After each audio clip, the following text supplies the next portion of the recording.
все. Потому что пред Богом все люди равны. Как сказал апостол Павел, что Новый Израиль – это христиане. Вот, а значит, он сказал, что в церкви нет ни Елена, ни Иудея. Не имеет значения, кто ты по национальности. Это не значит, что надо пренебрегать национальностью. Вот. Это не значит, что не надо быть патриотом. Надо быть патриотом. Надо любить свою родину, надо стараться для нее все делать. Но не думать о том, что ты спасаешься. Потом, если посмотреть на народ, как рассуждает сейчас, Израиль еще с древних времен считал, что он избранный народ. Так оно и было. Но в чем состоялось его избрание? В том, что он был носителем правды Божией. Народ, который сохранил веру в истинного Бога. Остальные не знали этого Бога, не впали в разногласия. Но среди этих людей были и великие, которых и в Ветхом Завете мы встречаем, например, Иов Многострадальный. Он же не был иудеем, он не знал Священного Писания, но своей жизнью вот он показал то, что он выше многих других. И тот же сотник, помните, в евангельский, который Господь указал, что даже в Израиле только веры не находили. Это говорит о том, что нельзя так рассуждать, что это народ просто богоизбранный на все века из-за того, чтобы он что не будет делать, вот и дальше он спасаться. Нет. Вот такие заблуждения, вот я вам хотел прочитать, это американская церковь, лидеры католической церкви Соединенных Штатов Америки. Они пришли, вот такое сказали, что евреев не нужно обращать в христианство. Завет спасения, который Бог заключил с Израилем, все еще действенен. Его не вытесняет учение Иисуса Христа. Здесь оказывается то, что совершенно католическая церковь, христианская, не признает Христа. Они почитают, что Ветхий Завет выше. Вот. А Папа Римский, тут Иоанн Павел II, который предшествовал, предпоследний был. Он тут вот так сказал. Существование этого народа, еврейского народа, имеется в виду, не принадлежит к одной только сфере природных и культурных явлений, а других, значит, принадлежат только к этой сфере. Да. Существование этого народа – это факт сверхъестественный этого народа. Остальные, значит, естественно, как животные, как птички, как рыбки, вот такое. Это народ завета, и таковым он остается всегда, несмотря ни на что, даже когда люди неверны, то есть даже в том случае, когда они отрицают Христа, и для них он является лжемессией, ибо Господь верен своему завету. Тут ничего не надо сказать уже, никакого комментария не нужно. Вот. Ясно, что этот человек восстал против Христа, этот Иоанн Павел II, который канонизирован. Есть за что канонизировать. Вот, поэтому мы, чтобы не упали в заблуждение, так пространно рассказываем об этом, о званности и избранности, чтобы мы думали, что у нас в стране тоже это единственная страна в мире во все времена, которая вместе правительства, народ решили стать святыми. И Русь святая так и именуется, Святая Русь.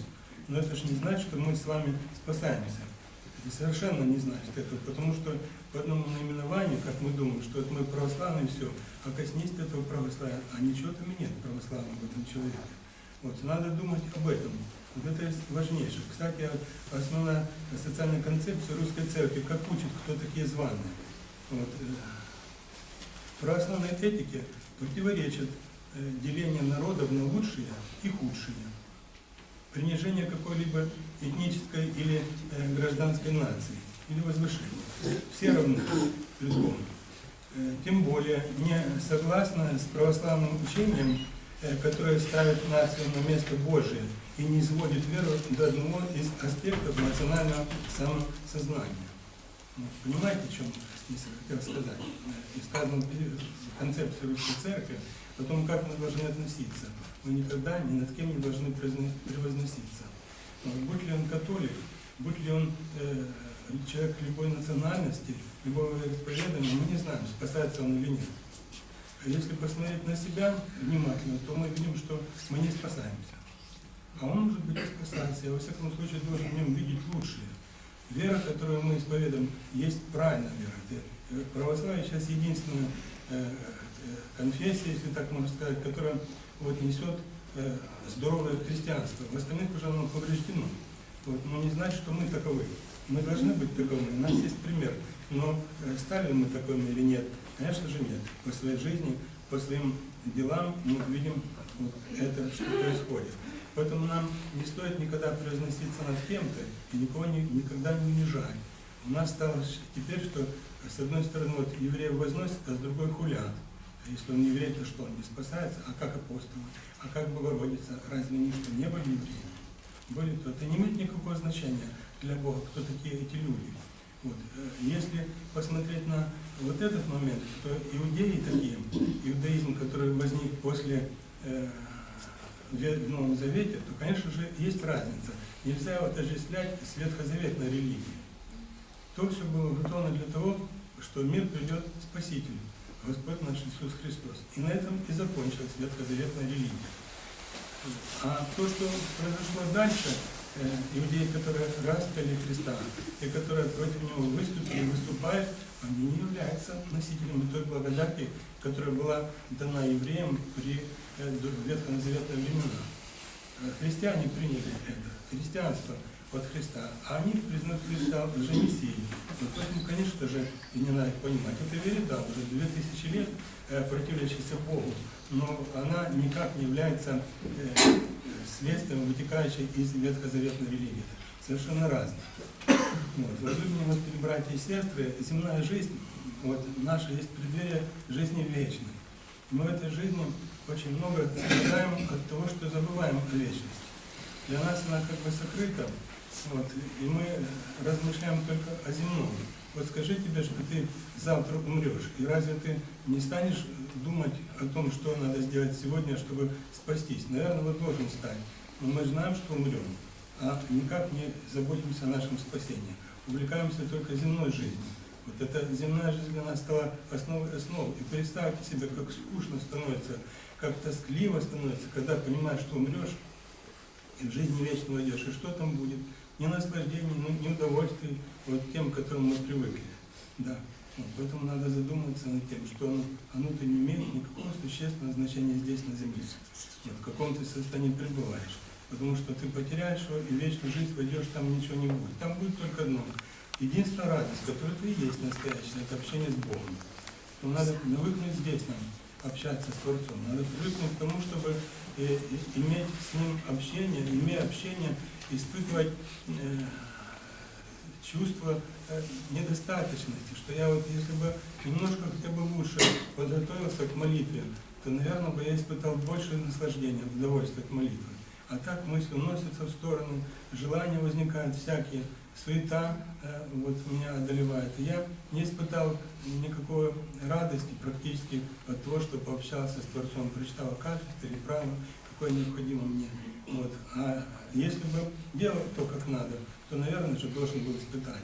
Представьте себе, как были верны Господу те люди, которые отдавали жизни свои через мучения. Реки крови были пролиты для того, чтобы утвердиться сие. Вот Господь показывал на этом примере, что это есть главнейшее. И не эти люди знали, это же не были какие-то слепые фанаты, что они отдавали свою жизнь для детей, жизни детей, на то поругание. Нет, они знали, ради чего идут. Они знали, что для них открывается вечность. Вот. И вот в вечности уготовано для нас Божие Царство, вне Его бесконечное горе, бедствие, которое никогда не прекратится, плач и рыдание, которое не утешится и никогда не умолкнут. Вот так пишет святитель Игнатий. О том, что будет человека вне Царства Божия. Вот поэтому, возлюбленные Господи, братья и сестры, акцентируем свое внимание на этом. Заострим все свои силы на том, чтобы исправить себя. Понятно, что мы больные люди. Понятно, что никогда не было ни одного дня в жизни нашей, чтобы мы вели себя так, как надо, православным христианам. Поэтому сказать себе, что мы избранные, мы не можем. Мы знаем, что мы званные. И вот, чтобы стать избранными, надо посвятить всю жизнь свою, всю, до капельки посвятить на служение Богу. Вот, и тогда вот эта земная жизнь для нас, она не будет в тягость. Вот эта земная жизнь будет естественным продолжением жизни вечную. Что тут придется претерпеть? Конечно же, опять, даже посвящая свою жизнь каждый день на служение Богу, мы все-таки будем видеть недостаточность свою, будем видеть неправильность свою, будем видеть ущербность свою, но в то же время будем знать, что военная милость Божия, на Его милосердие, нам это зачтется, и вменится в праведность даже то, чему мы не достигли. И вспомните, если посмотреть на жизнь внимательно, что в жизни был только единственный человек, и не простой человек, а Бога-человек, Господь наш Иисус Христос, который на земле выполнил все, что необходимо. Вот он достиг полнейшей абсолютной святости на земле. Как человек, как Бог, то ему всегда был все свят. А как человек достиг такой святости, кроме него никто. И святость святых угодников, она условна. У них у всех, они совершали меньше грехов, чем другие люди, но все равно согрешали. Потому что не могли этого не делать. Уже болезненное состояние человека, испорченная, поврежденная природа, не позволяет человеку быть таким. Только Христос мог это сделать. Поэтому не надо отчаяться, подать в такое состояние депрессивное, когда мы уже все, я уже ничего не могу сделать, и раньше не мог делать. Если ты сейчас обнаружил свои грехи, устыдился, то ты наоборот приступил ближе к Богу. А до этого, когда ты в себе лелеял надежду, то, что ты более-менее приличный человек, то это и было глубочайшее заблуждение. Вот человек, когда говорит ко мне, что я подошел к причастию недостойным образом, и указывает на то, что что-то в чем проявилось недостоинство, то это и было более достойно, чем тогда, когда человек просто прочитал правду о святом причащении и не испытал, не обнажил свою совесть как надо, как подобает. И дерзко пошел и подумал, что а что мне надо?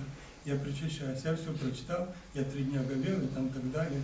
Вот это такое отношение человека к причастию как раз и показывает его недостоинство. А достоинство проявляется тогда, когда считает себя и видит свое недостоинство. И в то же время знает, что только милостью Божией может он причаститься. Причастившись, что происходит с человеком? Он соединяется с Богом. В него уходит, почитайте Семен Нового Богослова, как он об этом пишет. Как он испытывал такие чувства во время святого причащения. Да. Ну, возлюбленные братья и сестры, подытожить хочу тоже изречением святителя Игнатия. Грозным приговором завершил Господь притчу, разливая всевидящим оком настоящее и будущее, невнимание к нему человеков, сказал: «Многие суть звания, мало же избранных», потому что включение в число избранных предоставлено нашему собственному произволению. Эти слова, я как хотел на них обратить внимание. Почему мало избранных? Вот почему. Потому что включение в число избранных предоставлено нашему собственному произволению. Вы, наверное, не раз слышали, что Бог правит миром.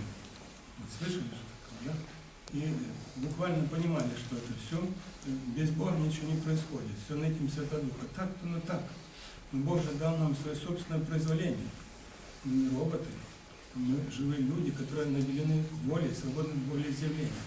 Если мы с вами будем думать о том, что это произошло не иначе, как по поручению Божию, то будет и заблуждение в том. Причина, вот посмотрите, сейчас западных христиан, бытует мнение такое, они этим пытаются оправдать Иуду Искариота. Если так, если Бог попустил, то зачем же здесь Иуда? А если так, то какие же у нас тогда грехи с вами? Разве мы можем быть повинны в грехах, если Бог это попустил? Так же, да? Оказывается же не так. Мы-то повинны в этих грехах, Иуда повинен. Поэтому нельзя сказать так, что Бог правит миром. Он-то правит миром, но только для тех, кто слушается его. А если не слушается, то свое свободное волеизъявление человек уводит далеко в страну далече, и человек становится совершенно не таким, как надо ему. Вот. Поэтому никогда не оправдывайтесь с этим действием, а думайте всегда о том, что Бог дал свободу человеку для того, чтобы человек ею правильно распорядился, то есть для творения и примножения добра. А человек использует эту свободу во зло. Вот в этом есть наше зло величайшее.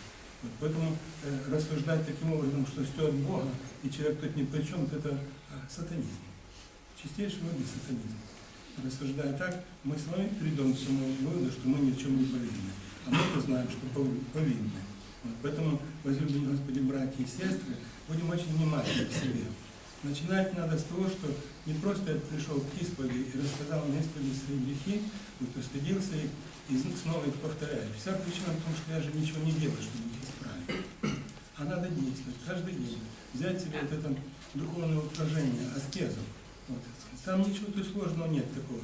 Просто последовательно, ежедневно упражняться с собой. Сложность в том, чтобы следить за собой. А мы не хотим, беспечно живем так, от случая к случаю. Пришел, поплакал, я опять согрешил. Снова я такая сотворила такое. И так изо дня в день, из года в год. И вся жизнь проходит. Если мы не остановимся, братья и сестры, если мы не станем жить по заповедям христианским, если не будем бороться для того, чтобы соблюдать их, то мы не станем избранными никогда. Вот. Может, у нас не будет получаться, но если мы будем стараться постоянно, то Господь же будет видеть наше стремление, дерзновение к Нему, конечно же, нам поможет. И нет праведность только одно, то наше желание, что мы хотели стать лучше, и предпринимать для этого все силы. Аминь.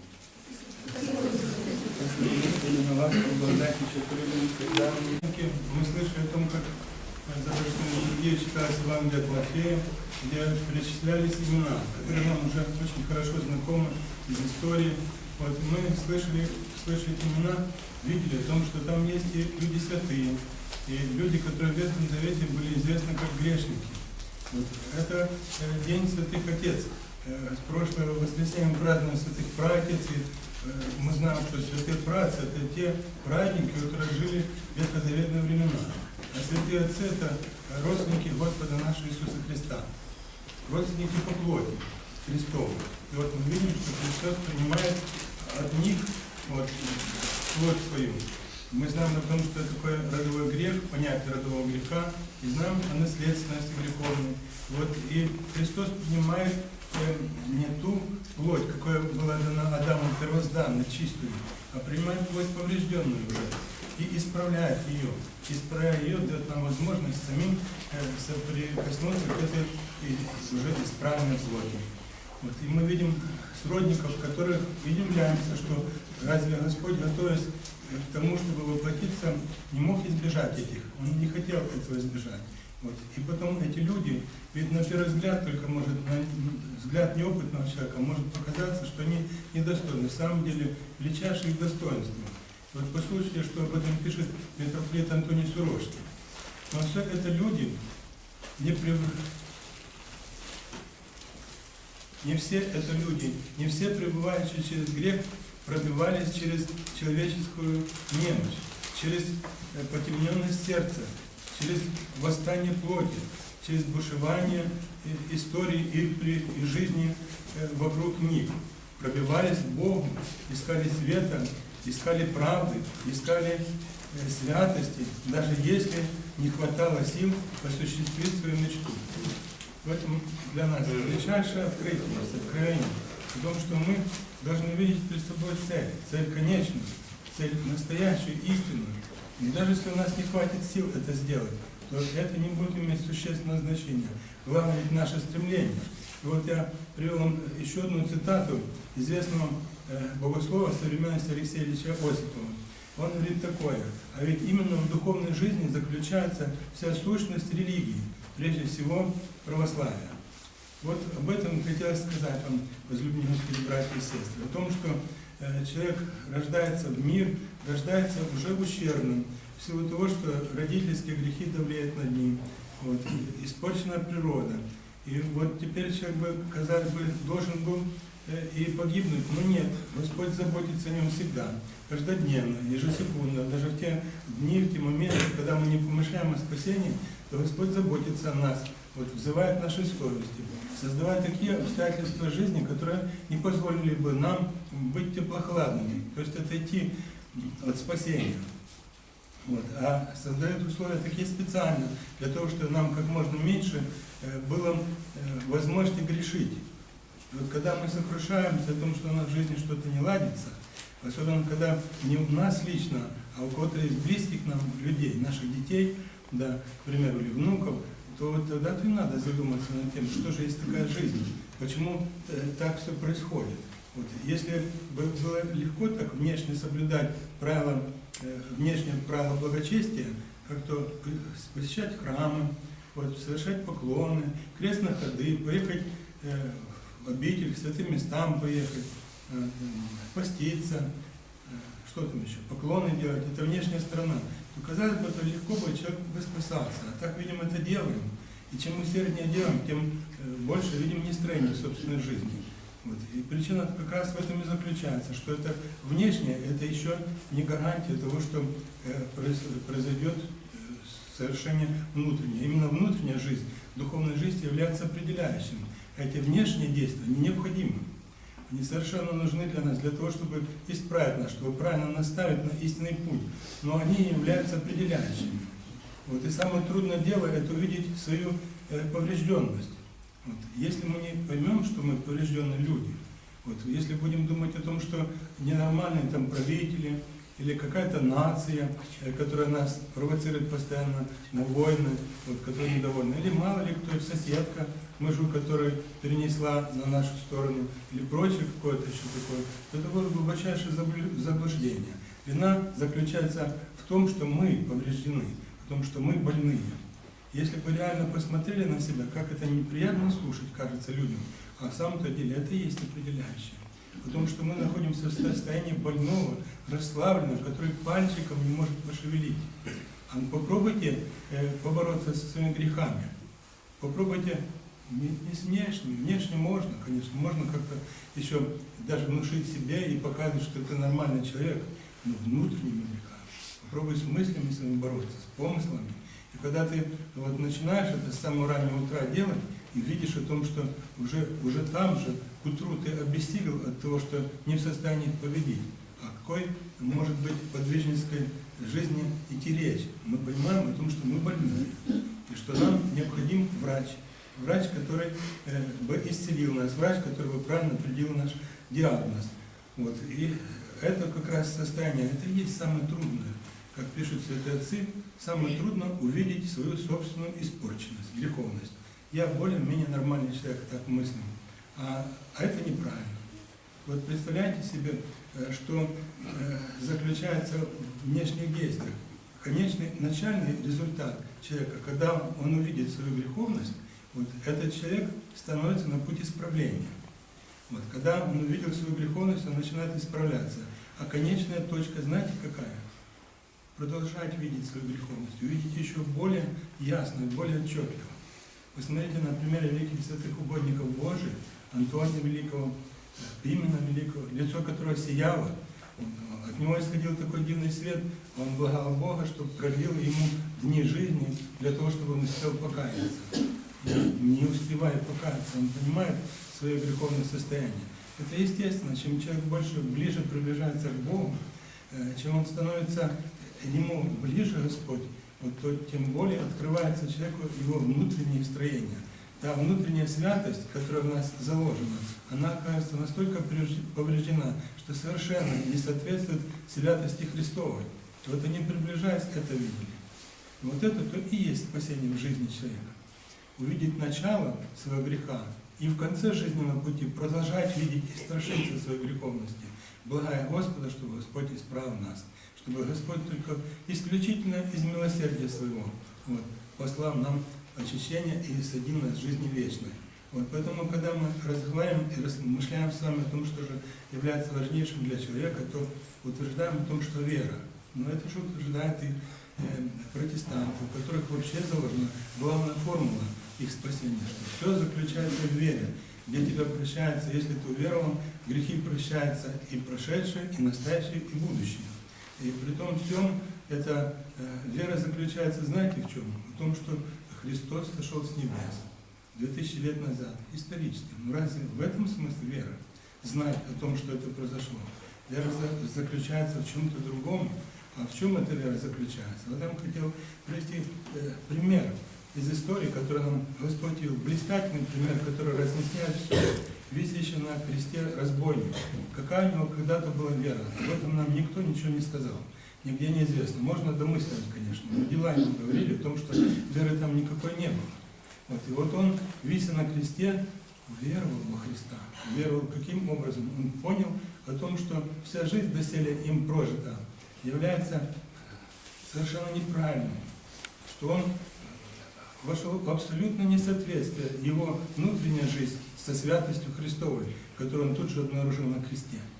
Вот это был первый шаг к вере.